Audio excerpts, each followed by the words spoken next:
Season 4 of Notebook on Cities and Culture is brought to you by Daniel Murphy, Polar Inertia, a journal of nomadic and popular culture, online at polarinertia.com, and Medivate, a community and set of tools to help you build the kind of meditation practice you'd like to have, online at medivate.com.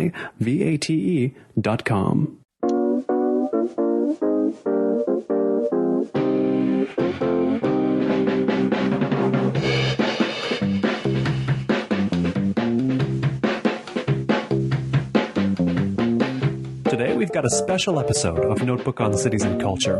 It's a conversation with Tim Halbur, Communications Director at the Congress for the New Urbanism, recorded live at the New Urbanism Film Festival at the ACME Theater in Los Angeles. Let's have a listen. It is Notebook on Cities and Culture. I'm Colin Marshall, coming to you live from the New Urbanism Film Festival in Los Angeles' famous ACME Comedy Theater. I'm here speaking with Tim Halbur. He is the Communications Director for the Congress for the New Urbanism. He was the managing editor of Planetizen, a website some of you have probably read, probably still read, located in Koreatown, by the way. Didn't know that before, but in my neighborhood of Koreatown, in the Radio Korea building, that's where Planetizen operates out of. He's also done a few other fascinating things, urbanism-wise. You've put together that 2-disc DVD set, The Story of Sprawl, which is a story we all get curious about here. And you've written the only modern children's book about urban planning. That's right, yes. Yes, where things are from near to far. We'll talk about all this stuff. But tell me first, Tim, we had some beers before this. Yes. You mentioned you became interested in urbanism when you moved to San Francisco. And tell me, being somebody who loves San Francisco, who was brought into the fold by San Francisco, tell me about the indoctrination against Los Angeles you had. What was the indoctrination like? Right, yes. Well, as a Northern Californian, you are very quickly taught, and particularly actually even farther, in Santa Rosa where I'm from the North Bay, it's even worse, where you're taught that LA is vapid and it's that the people here are too sun-bleached and they're all involved in the industry and it's all about appearance. And so the Northern California identity is very tightly wound up with that idea that, you We're have the to base opposite of yourself. that. Yes, We're the exactly. opposite of Los Angeles. We don't care about appearance and all that stuff. Exactly. But the perceptions are, is there a correct perception among them? Is there, no smoke without fire? What are they building from when they have these ideas about what's wrong with Los Angeles? What are they right about? Well, I think you're right. When you get down to it, what it is, it's about a lack of a sense of place. And many visitors to Los Angeles have a hard time understanding what it is. Where does Los Angeles end? And what is the place called Los Angeles? And what's it made of? What are the neighborhoods? And besides, the identifying factor of Hollywood and Highland and this kind of, the Grauman's Chinese Theater, the Walk of Fame. A lot of people think of that and they think there's a beach that they saw on Baywatch. And those are their two nodes of connection to the city. And what that misses, of course, is all of these wonderful neighborhoods in between. It misses every wonderful neighborhood. I mean, if Hollywood and Highland is your representation, you're not doing very well. Yeah. Tell me that there's this phenomenon where people live in Los Angeles for a while, they move away, they say, I hated it, it was so bad. They'll go on and on, they'll damn it from every angle. And you'll ask, what part of Los Angeles did you live in? What was this terrible neighborhood? Oh, it's Chatsworth. Or, Deep Valley, Deep Orange County. Yeah. Why do people feel comfortable calling places 30 miles away from Los Angeles, Los Angeles? I mean, if we did this with New York, we'd say, I hated New York. Oh, it was the worst place. That's the worst place ever. Where'd you live? In Parsippany, New Jersey. Why this behavior? Well, I think it's partly the physical landscape is it spreads out as far as the eye can see. You come in an airplane and you can see that grid that just kind of stretches out for miles and miles.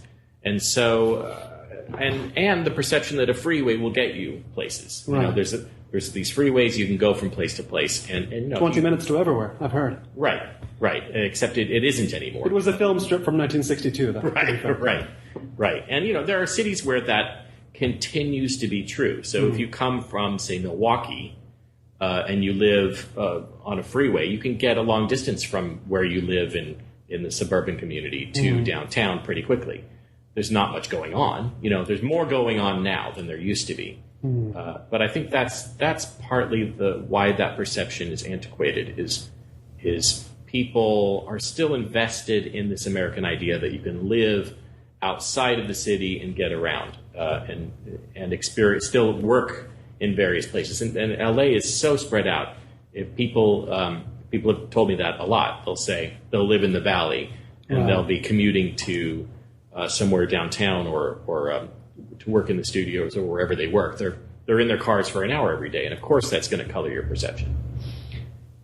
People will say, you bring up you live in Los Angeles, and they'll say, they'll assume it's this smog-choked nadir of these ideas of planning where everything went wrong. With that sense of you could get everywhere on a freeway, you can spread it as far as possible. They think of it as a city built for the car in the worst possible way. Yes. But, I mean, have they not been to Dallas or Phoenix? Or you can look at the map and see cities that were actually built for the car. You can see that on the map. So why does Los Angeles, a city that really wasn't built for the car, why is it thought of that way? It's a good question. I'm sure film and popular culture around film has made that a deeply ingrained image. We had the muscle car kind of thing that was big here. I think it's true that Atlanta, if you were looking for a king or queen of sprawl, Atlanta would be the city that you would have to look at. Why aren't they hating on Atlanta then? Yeah, well, probably in that half of the country they are. Oh, sure. And so we're from LA, so we hear it and are sensitive to it. Right. But it's true. We loom large in popular culture because this is where movies and film and it's where TV is made. So right. I think that portrayal has helped spread that idea. You came here for work with Planetizen, as I said, headquartered in Koreatown. Yeah. You had experienced San Francisco and Oakland. You had known their types of urbanism. So tell me your reaction to Los Angeles when you came here. What kind of a city did you find it? The process of understanding how to use this city, because if you don't go through that process, you're not going to have a good time here. You're going to be one of those people. Those people. I hated it. I'm never going back. I lived in Chatsworth. Yeah, well, I had my urban planning indoctrination. I had gotten my master's fairly recently before moving. And so I knew enough to think, okay, I want to live near where I work. Right. And my one anchor on the city was the Fairfax Farmers Market, which I had been there several times. And to me, that was the place that had the kind of lively urbanism and character and sense of place that I craved. Right. So I thought, as long as I'm near that, and that my commute to work can be on surface streets and not too heinous, it's going to be okay. It's going to be okay. So, and that has proven to be true. I mean, it's the middle of the city around LACMA and the tar pits, the mid-Wilshire area where I live, has turned out to, has many issues. Sure. But also has many pockets of really excellent urbanism. You talk about the farmers market, and it's not a surprise that was something to hang on to, because it's a phenomenon I've noticed. I mean, I like the farmers market. I think everybody does. There's not a farmers market hater among us. And anybody can shout out if they have objections to what we say here. If there is, in fact, a farmers market hater. We're an intimate crowd, so please shout. But it's also, in its way, I say this in the most farmers market appreciative way, kind of a tourist trap.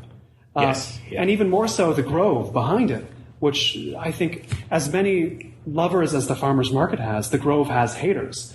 And I was thinking of recently Olvera Street. I was writing about that for the book. And it's an irritating fact about Los Angeles is that our tourist traps get the urbanism right, especially in terms of scale, in a way that our city so often fails to. Why is that? I think partly it's because there's been a growing understanding of these issues. And so the tourist traps, Olvera Street's been there a long time. But as far as the Grove, the people who developed the Grove already knew that this kind of Disneyfied version, right? But that kind of urbanism was something that people craved. And whose qualities are what?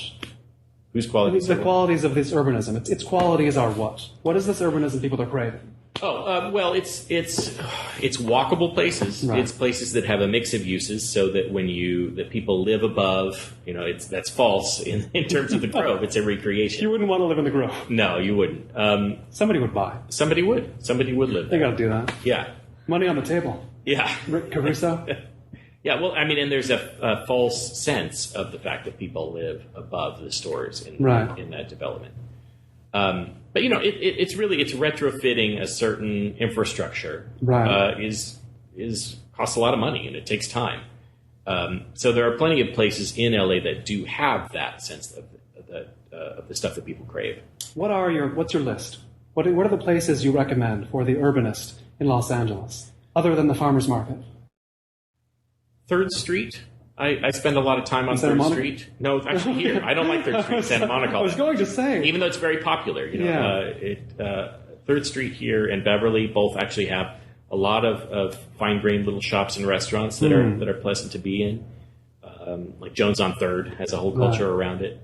Abbot Kinney is an experience of its own, certainly. Whether you find it too hipster an experience or too expensive an experience now. It has a fascinating kind of subculture going on there. And downtown, I have to admit, I'm only just starting to touch on and embrace spending so much time in the middle of town. I'm still only getting over to downtown, but I've spent a lot of time in the Arts District, and I think the Arts District is a comfortable. It reminds me a lot, actually, of Oakland. A lot of the qualities in Oakland that I like. I want to know a little bit about the journey that got you to Oakland, because you mentioned growing up in Santa Rosa, getting tired of it. As a kid, I think most of us who had this experience of growing up in a suburb, you get to 18, Yes. How are you feeling? How are you feeling about this place you grew up in? Yeah. Actually, my dad worked for Hugh Cotting, who basically owns most of Santa Rosa. He's like the major developer. So about a third of what happened in Santa Rosa came about because of his development. And Cotting Town is his shopping center in town. And my dad worked in Cotting's office right there in Cotting Town. And Hugh was kind of this very Ernest Hemingway character. I'd go to his office, and there were animal skins and like zebra heads on the wall over the walls from all his hunting experiences. They don't make them like him anymore. They really don't. And so I got a really suburban experience of watching that shopping center and how it related to the suburban community around it. How did it relate to the community? Not very well. They rarely do. Yeah, I mean, as usual, you had to drive to it and you had to park. And it had that problem that we talk about in CNU a lot, where in order to get anywhere from the suburban community, you have to get out to the main arterial. And that arterial feeds to the freeway and to anything else that you would need to do. So everybody ends up, the traffic gets much worse than you would in a standard kind of grid city format. Right. Because everybody has to go out and take this one main road to get anywhere. It all bottlenecks them together. But I think this is a question we could do well to spend more time on. I don't know if you felt this growing up, but I certainly did in a suburb, sort of the driving around lifestyle. I didn't really know any better. So what do you say to... You have this feeling of vague unease when you're living in a suburb like that and having to drive around everywhere. But how do you explain to somebody like that who doesn't know there is any other way to live? This is especially common in America. What do you tell them they're missing? Right. Well, and we're hesitant to tell people that that's our way of city living is the best way. And it's not the only way. What I often say is that there's a scale. That there will always be people who want a quieter, safer sort of, even though that perception of safety actually does not prove to be true. That if you actually look at crime statistics, often today at least, cities and suburbs are almost it's an equal footing for crime. But we're not trying to tell people. There are people like Joel Kotkin who will say you're trying to put everybody into these. Glenn Beck too. Everybody's being forced by urbanists into high rises, and they're gonna, it's become this socialist experiment. Oh my! And that's just not true. What has happened over the past 60 years is that the development that has happened has been on the suburban scale. We've been developing skyscrapers downtown, and then just this flat level of suburbs spreading out as far as the eye can see, because that's a model of what we learned how to do. After World War II, it became this mechanized system of home building that was very profitable and sold this way of life that was this comfortable, you can drive anywhere you want, and you have this freedom on wheels sort of lifestyle. And that's proven to be a false bill of goods. When did the cracks start appearing in that that's grand fascinating. backdrop? In the Story of Sprawl research I did when I was finding all of those... This is the 2-disc DVD set? Yeah. I found it's actually a lot earlier than you think. The critics started popping up almost in the late 50s, early 60s. Right. I mean, we have Jane Jacobs, The Life and Death of Great American Cities in 61, but before that... Yeah, Louis Mumford was already writing on this. They were already seeing the damage done to the inner city, and then the problem was already starting to happen, where this promise that everybody's going to be able to drive their car quickly from place to place was already starting to become a false promise. What didn't the inventors, the sellers of that dream, take into consideration? I don't. It's a good question. I think.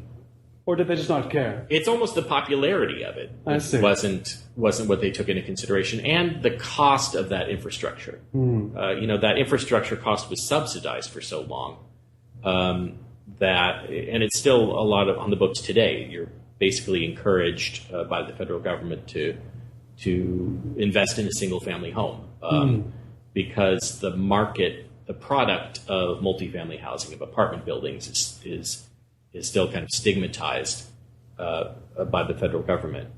You're right. Going back, I felt that unease of living in the suburbs and not really understanding where that came from until much later. And San Francisco taught you what? When you got there, what were you experiencing that opened your eyes? Well, I lived in several neighborhoods around San Francisco, and the convenience of sort of the corner store and that sense of place, like the design of San Francisco is cohesive and has a character, and so you feel like you're in a place that has a meaning, but on that basic level of, there was a corner coffee shop that I would go hang out at, and I made friends there, and I made connections there, and it became a place that I could send people to meet, or as Jane Jacobs said in Death and Life of Great American Cities, that you have a place where you can, say, leave a key. Right, you're a third place. Yeah. Yes, not home, not work. Right. But when you live the separated lifestyle, the suburban separation of functions lifestyle, this is the first thing to go. It's a place that isn't home or work. Yes. School. Yeah. Yeah, so experiencing that, that was kind of what opened my eyes. And then, a trip to Europe, my first trip to Rome, for me in particular in Italy, was really eye-opening about public space and the meaning and character and the connections and just the experience of being in public. I see. In a way that supports life and supports people being able to watch each other and learn from each other. You realized antiquity knew this better than we did, at least at that time. Yeah, absolutely. Now, was it a straight shot to the urban planning and urban planning related professions for you? I mean, from that point on, when you experienced San Francisco and Rome, did you know this was what you were going to focus your attentions on intellectually and professionally? No, this is a second career for me. What's the first one? It was audio production. I went into radio, worked in public radio for a bit, and then I had a career producing audio tours for museums for a long time, which gave me kind of another interesting experience of space, having headphones on and giving people directions and giving people an experience in that way. What are the do's and don'ts of audio tours? There are a lot. The main one is to try not to tell people what to think and feel. Right. And that's a big problem with audio tours, as I find. Yeah. So giving people the information that's really interesting and the stories, Right. and hearing directly from people who are interesting people to talk to about those Right. items. But trying not to be didactic and telling people that the example I always thought of, I remember one tour I took where there was an intersection of streets in it, and someone said it was symbolic of Christ and the cross. And it was said in that way. This is symbolic of Christ and the cross. And I was Right. like, who are you to tell me that? I really don't think that was the intention. I see. Well, let's draw a line here. I mean, in cities, you don't want a city that lays it all out for you clearly. This is what you do here, right? Right. Yeah, absolutely. What do you want? You want something more ambiguous, not maybe totally unusable. Maybe Los Angeles errs a bit too far on the side of being difficult to figure out. Right. If Los Angeles were a museum exhibit, how would you do the audio tour? Tell me that. Well, I would start by making it a series of audio tours. It Right. would not be one. There is no one story. There is no one story. If you look for one story or one way, you're like the European tourists who sometimes stop me on the street and say, "Where is the center?" Yes. And I'm like, well, have you got an hour? Because I'll explain to you how the city works. Yeah. They never do have the hour. Yeah, so I would definitely break it up Right. and have different areas. Break it up by how? By neighborhoods? By dimensions? Which way are you dividing this audio tour, hypothetically? If I were to dig into it, I would probably work with subcultures rather than places.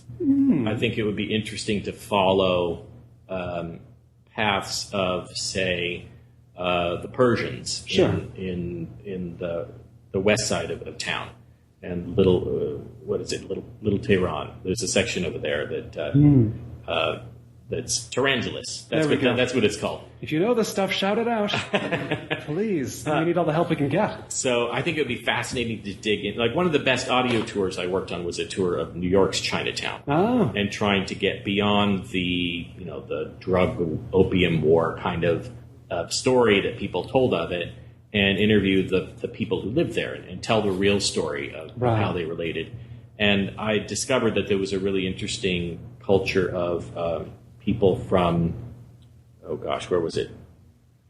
There's a brand new influx of immigrants from another part of China than from where Guangzhou, I forget. But that intersection was causing a really interesting rift and dynamic in New York's Chinatown. And there's so much of that happening here in LA all the time. Right. Because there's a really lively, dynamic immigrant culture. There's people coming in all the time. You look at San Gabriel, and this fascinating, with Jonathan Gold exposed through food. But there's this fascinating influx of all these Chinese cultures creating a brand new American Chinese culture that is both rooted in the ability to have traditional foods from all kinds of regions of China, but then also their young offspring are starting food trucks, Right. which have fusion tacos of the Szechuan food that they grew up with, Making me hungry. Oh, God. Tell me, are the subcultures all immigrant cultures? Is that what you mean by subcultures? No, I don't think necessarily. I think there's certainly an artist subculture that's fascinating, and traditionally that's been fueled by both CalArts and the people who have worked in the behind the scenes part of the business. So you have the people who are the set painters who have built the set for friends, and then in their spare time they're doing really fascinating unusual art. So I think those two scenes have created really interesting paths through the city as well that are not necessarily as visible. I mean, you've got the galleries in Culver City, and you have galleries that pop up and open studios across the city. But there's definitely exciting art going on for that very same kind of reason, that there's this influx of energy and dynamics from people working a lot in their spare time and having different influences that are colliding here all the time. I ask you this, Tim Halbur of the Congress for the New Urbanism. Is Los Angeles too big? Yes. I would say yes. How big is too big? I mean, the way it is too big is that we're always attempting to define it and as one thing, and we're always trying to connect it. And it is a city of many centers and many cultures, and it's just big.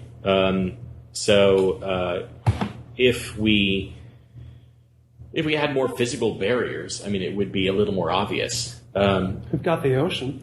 Yes, that's not enough. There's a hard stop at the ocean, but the hills haven't stopped us from from having the valley be considered part of Los Angeles. I'll go out on a limb and I'll say it's too big. What does the Congress for New Urbanism do? For those who don't know, what is your mission there?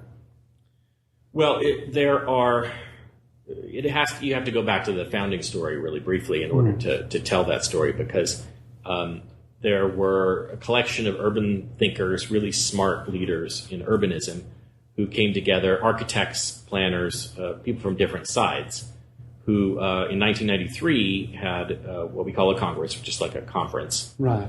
And they wrote a manifesto, and it's called the Charter of the New Urbanism. And it's fairly it's written to be something that we could all agree with in many ways. It's hard to refute the logic and both the common sense of it. It's very apolitical in many ways. But what it says in the preamble is that the problems of placeless sprawl, disinvestment in central cities, environmental degradation, these are all interconnected problems that are a problem of community building principles. That you can take an approach to all three of those. That many of the problems that we face are all kind of part of one solution. And that solution is to think about scale, to build places that are walkable and connected, and are thoughtful in many ways. And you then end up solving. I mean, like the recent connection that people have been made is to health.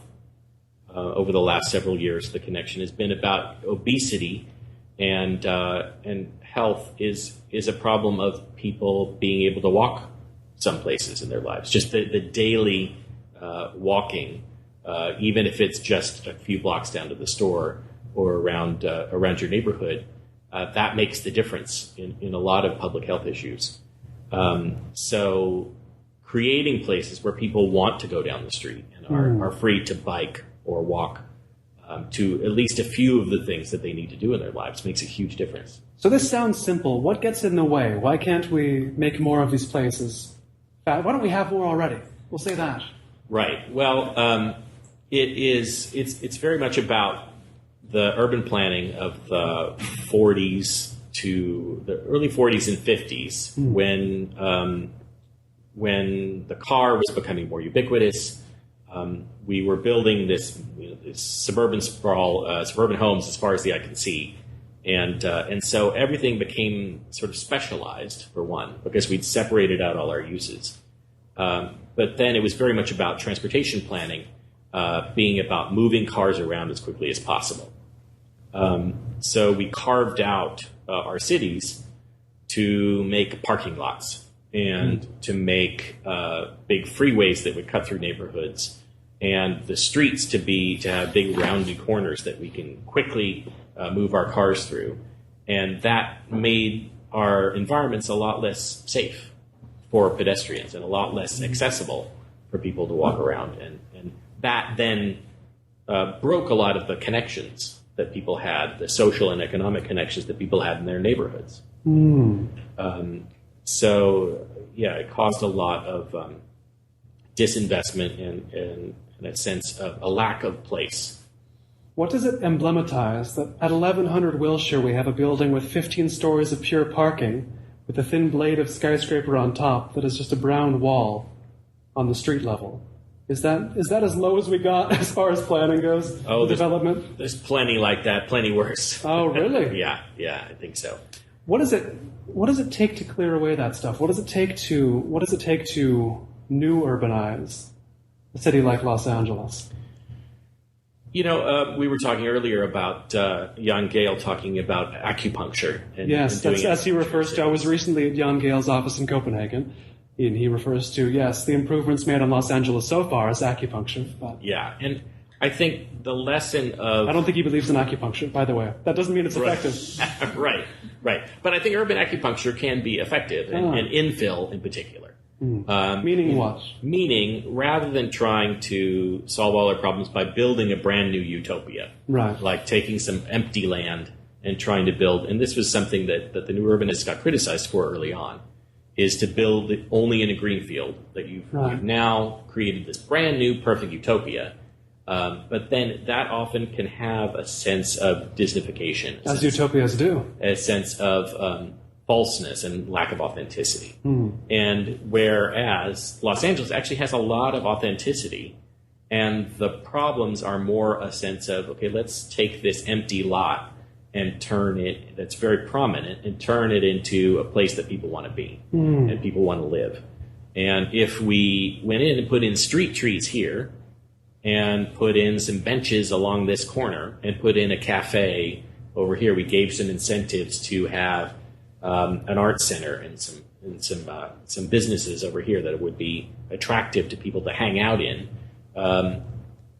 People are kind of simple, when you get down to it, the behavior of people is not that complicated. They want to sit in a cafe on the street and have the sun shining on them and be able to converse with a friend and have a good meal, a cup of coffee, a beer. But why do we forget that here and in so many other cities? I don't want to beat up on Los Angeles because this is better than many cities. Let's not forget in terms of that alone, in terms of the simple things. Yeah. So that seems like a part of our nature we wouldn't forget, that we like to go out and drink a coffee. You'd think that. In the sun. I don't know why we forgot that. I think we got carried away by this vision of the future. Have you seen Magic Highway USA? I've not seen Magic Highway USA. It is a half-hour Disney cartoon short about the coming future, and it's very Jetsons. The guy actually steps in his home into one of those cars with the big glass dome bubble over him, and he shoots along a monorail that no one is driving on. Sure. And he drives into his office. He steps out of the car into his office and over to his desk. I don't think he even walks to his desk. Right. I think his chair goes on a little rail immediately to his desk. Futures now. And so I think a lot of forces in that time painted the picture of progress. Right. As complete isolation. Complete and total isolation. That's progress. Yeah. That guy didn't get panhandled along the way, though, did he? He didn't get tuberculosis? That's right. He didn't get... he didn't smell a stockyard. Yeah. These people were thinking about these things, though. I'm not even really joking. And this is, again, with the Story of Sprawl, I felt like I found some films that showed me, I see why the city was stigmatized. Right. There was a period... It's where poor people breathe on you. Yeah, well, and at the time it was there was fear of tuberculosis. Right. I mean, it wasn't necessarily density that was causing that problem, right. but cities were full of industrial pollution, and there was kind of chaos. There were issues of sanitation and things that we then solved pretty quickly, but they managed to ingrain in us this idea that we would be able to breathe more, we'd be healthier if we were either living in a skyscraper with a big park around us, right, or we were living out in this idyllic kind of suburban cottage. And never moved our bodies. Yes. That's the most important part. That's going to bring us health. You mentioned this Disney cartoon and the word Disneyfication. I don't want to put the Disney concept down yet, because there was a quote from Ray Bradbury, the famous writer who was a notable non-driving Angelino and a lover of Los Angeles for a long time. He said in the 60s, I believe, "I'm all for making Walt Disney mayor," and they were friends, "because he's the only man who can get rapid transit here. He can make it entertaining, he can make it fun, he can make transit appealing." Disneyland is, in some ways, irritatingly a proving ground or a place where all of the urbanist concepts that haven't yet been fully implemented in Los Angeles have been, is it not? You're a Disneyphile. Tell me about the environment of Disneyland, the built environment there. What does it get right? Well, it gets many things wrong, and I have also learned from working through this obsession with Disneyland what is it about that place that fascinates me and is interesting, and I do think it as a pilgrimage, that and Disney World are fascinating places to look at because of how unusual the built environment is and how they create. I mean, really, it's a sense of care. It's a sense of urban design and investment in a place and a thoughtfulness to the places that you're walking, for one, as we said. Right. There's only a couple of cars in Disneyland. They're never going to drive more than half a mile an hour. True.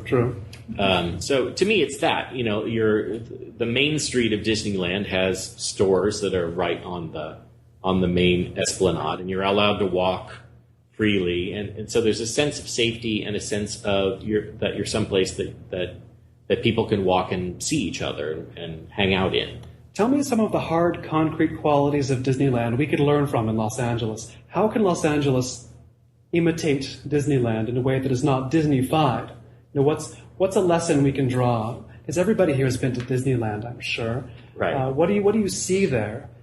Especially you, as a Disney-loving urbanist, what do you see that makes you think that is a real principle we can just take and implement elsewhere, Los Angeles or anywhere else?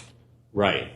Not to get overly simple, and to back up, actually, the thing that I always have actually really loved about Disneyland is the experience that you go somewhere completely separate, where you don't know where you are anymore. Right. You go into Pirates of the Caribbean, you've gone somewhere magical because the sky is actually a ceiling, but you have no idea where you have gone, and that experience of it is what fascinates me about it. It gives you the unknown in a positive way, not the unknown we fear. Yes. Yeah. Which is what cities were in 1960, the feared unknown. Right. Yeah.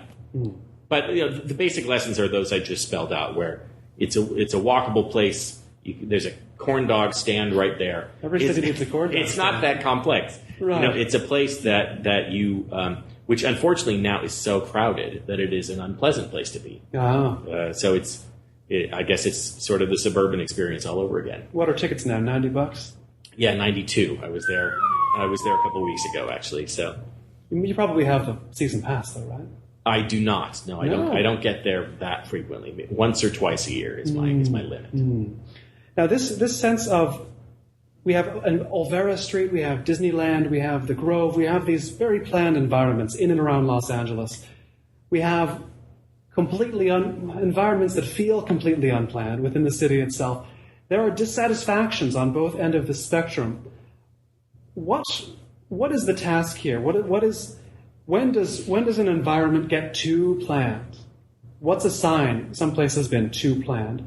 What's a sign someplace is heading toward groviness, the technical term groviness, which I will now introduce? Well, I think it actually is fairly rare that a place heads there. I think it's often plunked down. Oh, it begins that way. That's the nature of it. Yeah. That what you pick up and that sense of lack of authenticity and character only comes from something that's just plopped on whole cloth. Right.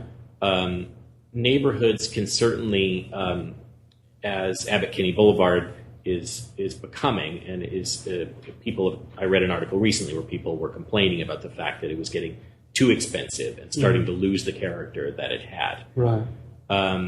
That is something that can be hard to control and embrace. But cities are dynamic, as we were saying earlier. I think the lesson of cities is if they're not always changing or growing or gentrifying or becoming more expensive, or people are moving in different ways in fluxes across the city, then you're stagnant, and then it becomes a place that people don't want to be. A living city is a constantly changing city. Yes. In every way. Now, San Francisco, the city you love, is one of the cities you love, is an illustration of a city that tried its damnedest to not change. Yes. The results have been, I would say, unhappy. What would you say? Well, Gabe Metcalf, who is the head of SPUR, it's the group in San Francisco that advocates for good urbanism in the city, recently wrote a very insightful essay about this, saying that the very thing that has preserved the character of San Francisco, the groups that have fought for historic preservation and not growing in many ways, is responsible for making it a wonderful place and at the same time making it unaffordable. And just as Disneyland is now $100 to get in. That's right, and super crowded. Yeah, San Francisco has reached those levels as well. Yeah. So I think San Francisco has some room, and as he was calling for, in areas to learn that lesson. And I think it also, San Francisco, at the risk of being controversial, I think the environmental movement in the Bay Area has taken, unfortunately, the lesson that no growth is the best growth. That humans are bad. And so humans should not be, we should not be investing in a built environment. No growth is better. So whereas the lessons that urbanists have learned in CNU is that concentrating people is actually much better for the environment than spreading them out across the landscape. Energy usage is quite a bit lower when you're sharing a lot of resources, or when you're in to use the example of house versus one building with 100 occupants. Yeah, there's hard numbers on this. I'm just gesturing, but you have the numbers. Yeah, the number I always quote is that the average New York resident uses 1/4 the energy of what the average Dallas resident uses. Because they are more apt to take public transportation. The steam heat of the apartment underneath you helps keep you warm in the winter. So yes, it's the built environment of a denser living situation is more beneficial for the greater environment than us spreading concrete and asphalt across the country and having to string power lines and telephone lines and everything, and sewers across to people living in suburban communities. Why did it become important to you to write a book on urban planning for little kids? Why do they need to know how a sewer works, for example? That was actually spurred by my boss at the time at Planetizen, Chris Steins. He has twin boys, and they were both 3 at the time. So he came to me and said, let's write this book because I want my kids to be able to tell people what I'm interested in, what I do. Right. And it took me a while to think, okay, what can a little kid grasp about this kind of fairly complex idea about how cities work and this interrelatedness of all these issues. And I decided to kind of base it on the transect, which is a somewhat complex idea, but it's the new urbanist theory it's really about the scale issue. It's about breaking down an urban environment into 6 segments. And that planning for these 6 segments creates this synergy of the metropolitan area that's not that is, as I said, it creates a scale of uses. What are these 6? They are, it's... Pressure's on. Well, they're actually only called, and this is very technical, but they're T1 to T6 is what people refer to them as. Sure. T1 being the center of densest use, and then T6 being almost like agriculture. Just move outward. Town, the green zone. So the sort of suburb a lot of people of my generation grew up in America. Which T are we looking at with that? That's basically T4. T4. Yeah, okay. and actually, I would qualify that. 2 from farmland. Oh, jeez. Because there are close to the soil. This is where Joel Kotkin always wins his argument. And Joel Kotkin, to explain those who don't know, yes. He writes a lot of books about. I read interviews, and he's not quite. He gets demonized by a lot of urbanists, but he's also into jabbing at them a bit, saying, look, people live in suburbs. People want suburbs. Yeah. So he's a bit of, as we would say on the net, a troll, but also he's probably not. He reflects something real, but... Yes, yeah, I mean, there are going to always be people who want to live in suburbs. Right. I think what he does, that I've seen, is he trumps his numbers by including inner ring suburbs, which are actually very urban, and much of LA is built of a lot of inner ring suburb. What's an inner ring suburb here? What would be an example of an inner ring suburb in Los Angeles? Well, pretty much the entire middle swath from the 10 to the 405. Ah, okay. You get out of downtown, you get to the 405. You're in an inner ring suburb. Yeah, essentially. Yeah, even though it's pretty much. Los Angeles. It's no longer. I mean, if all of our terms are based around this hub and spoke idea that you have a downtown, and we kind of blew that model. We don't have the Chicago model of a dense downtown that radiates out. Right. So that's the idea: is that you have this ring of suburban community. That I was just in Buffalo, where our next Congress is being held, and they have this very solid structure of these beautiful inner ring suburbs. Right. That connect to their empty downtown. Sure. But much of LA actually is based around, like the apartment building I currently live in is that Beverly Hills 90210 model. Oh boy. That's kind of U-shaped, that has 2 levels, and it's 12 units. And it's a really nice, historic, dense way of living. It isn't the single family home on a big lawn in the back and a big backyard, which uses up a lot of space and it's ineffective in terms of infrastructure and making you feel like you're in a place that's connected. As you say, we don't use the Chicago model here, but you're getting more and more experience with the Chicago model because this man is flying to Chicago every week as part of his job at the CNU. This is your commute, Chicago, on a red eye every week. Yeah. Tell me about the experience of experiencing Los Angeles and Chicago, alternating back and forth. 2 very different cities, both American though, both with commonalities. What are you starting to see when you can contrast these just all the time in your life?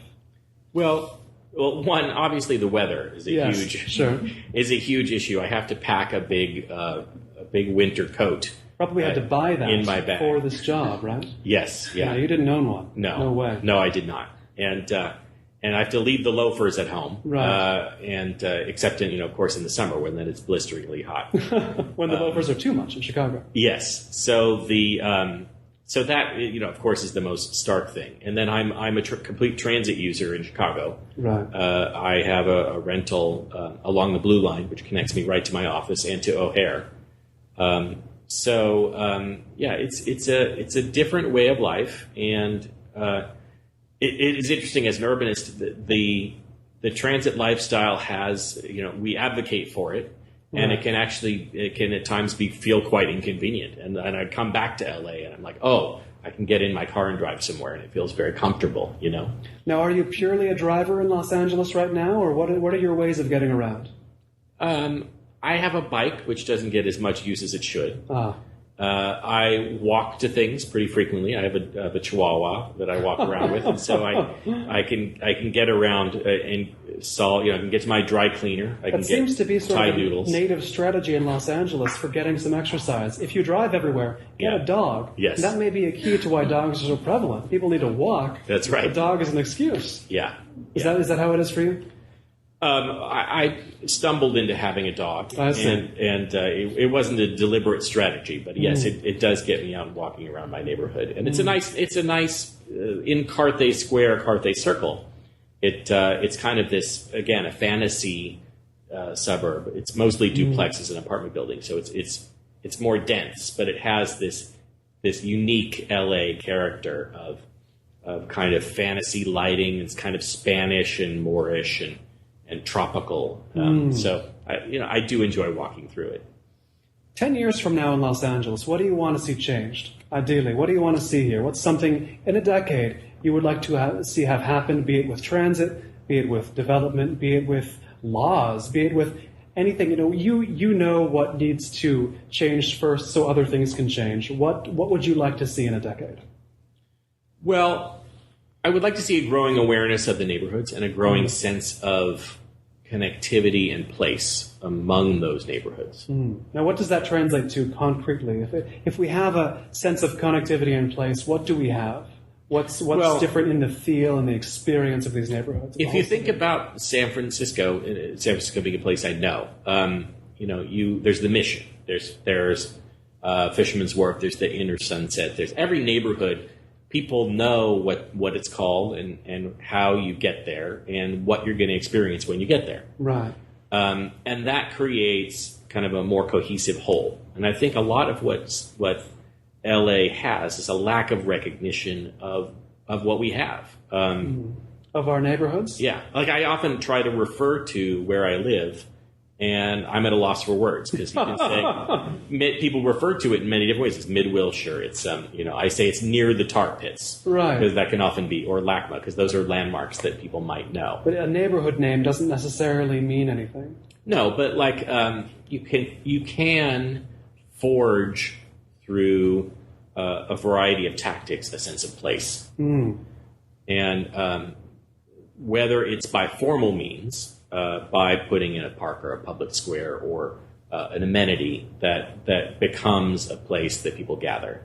I think, the subway to the sea will create some nodes along which people can start making a character in a place. Now, in the audience, we have a former guest on this show, Eric Brightwell, who's drawn many a map of Los Angeles neighborhoods. People like to see his maps, A, because they're cool to look at, but B, because often they're about neighborhoods that they've never heard of before. Right. They're neighborhoods they've been around a while. There's maybe some name recognition if you're near the neighborhood, but very often I think people look at his maps and say, I've lived in Los Angeles 50 years, and I've never once heard of this neighborhood. You mentioned a few reasons why that might be. Well, why do we not know what neighborhoods we have? Maybe they don't have certain public amenities. Maybe transit doesn't stop there. But why don't we know?